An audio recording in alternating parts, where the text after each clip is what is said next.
સીતારામ, જય શ્રી કૃષ્ણ અને જય માતાજી બધાઈને। તો ફરી પાછી આવી ગઈ છે તમારા માટે નવી રેસીપી લઈને। તો આજે આપણે બનાવવાની છે બેસનની બરફી, એટલે કે ચણાના લોટની ઢેફલી આપણે કહી શકીએ અને બરફી કહી શકીએ। તો વિડીયોમાં બધાય બન્યા રહેજો। ચેનલમાં નવા હોય તો લાઈક શેર ને સબસ્ક્રાઇબ કરી દેજો। તો શરૂ કરીએ આજની રેસીપી। તો બરફી બનાવવા માટે મેં અહીંયા ચણાનો કરકરો લોટ લઈ લીધો છે 500 ગ્રામ। તમે લીસા લોટનો પણ ઉપયોગ કરી શકો છો, પર કરકરા લોટમાં સારું રિઝલ્ટ આવશે। અને 300 ગ્રામ ખાંડ અને 250 ગ્રામ ઘી। તો આ બરફી આપણે રાજસ્થાની સ્ટાઇલ કહેવામાં આવે।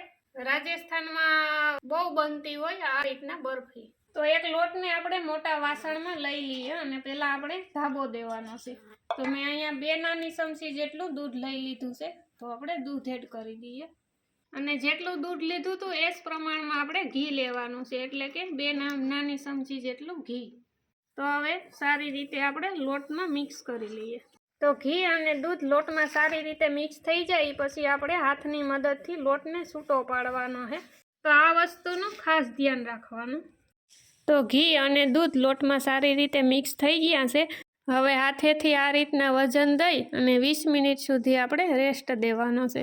તો આ રીતના ઢાંકી અને 20 મિનિટ સુધી આપણે મૂકી દેવાનો છે લોટ। તો 20 મિનિટ જેવું થઈ ગયું છે અને કમ્પ્લીટ આપણા લોટમાં ધાબો દેવાઈ ગયો છે, આવી ગયો છે જી કહીએ ઈ।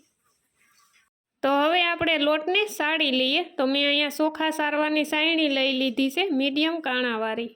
તો કમ્પ્લીટ બધો જ લોટ આપણો સડાઈ ગયો છે।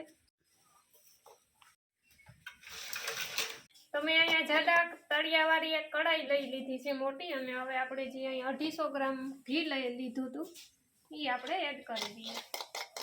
હવે આપણે દેશી ચૂલા ઉપર મૂકી દઈએ। તો ઘી આપણું ઓગળી ગયું છે, હવે આપણે લોટ એડ કરી દઈએ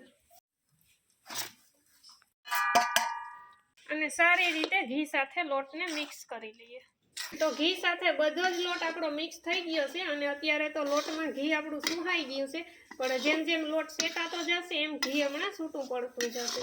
અને લોટ શેકાવામાં આપણે ઓછામાં ઓછી 15 થી 20 મિનિટ જેવો ટાઈમ લાગશે।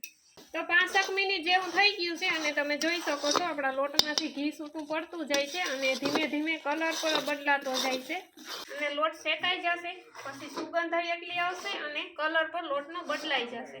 તો 15 મિનિટ જેવું થઈ ગયું છે અને કમ્પ્લીટ આપણો લોટ શેકાઈ ગયો છે અને તમે જોઈ શકો છો કલર પણ બદલાઈ ગયો છે। તો હવે આપણે બનાવવાની છે સાહણી। તો સાહણી બનાવવા માટે મેં અહીંયા 300 ગ્રામ જેટલી ખાંડ લઈ લીધી છે અને ખાંડ તમે તમારા ટેસ્ટ પ્રમાણે વધુ કે ઓછી કરી શકો છો। હવે આપણે આમાં અડધો ગ્લાસ જેટલું પાણી એડ કરી દઈએ। તો 4 થી 5 મિનિટ જેવું થઈ ગયું છે અને બધી જ ખાંડ આપણી ઓગળી ગઈ છે।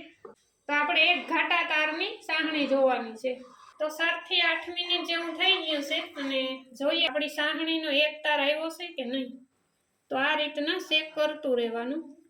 તો કમ્પ્લીટ એક જાડો તાર આવી ગયો છે, તમે જોઈ શકો છો।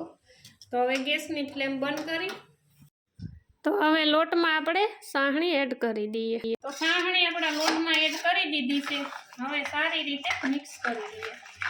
હવે આપણે આમાં એલચીનો ભૂકો એડ કરી દઈએ અને એલચી તમને પસંદ ના હોય તો ના નાખો તોય હાલે।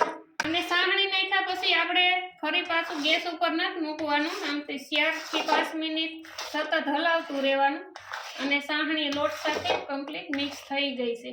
અને એક થાળીમાં આપણે ઘી લગાવી અને આમાં આપણે એડ કરી દઈએ। હવે આપણે આમાં કાજુ બદામ એડ કરી દઈએ અને થોડી કિસમિસ। હવે આપણે પીસ કરી લઈએ। તો આ હતી આપણી આજની બરફીની રેસીપી। એક વખત જરૂરથી ટ્રાય કરજો અને કોમેન્ટ બોક્સમાં જણાવજો રેસીપી તમને કેવી લાગી। ચેનલમાં નવા હોય તો લાઈક શેર અને સબસ્ક્રાઇબ કરી દેજો। ફરી મળશું નવી રેસીપી સાથે, ત્યાં સુધી બાય બાય।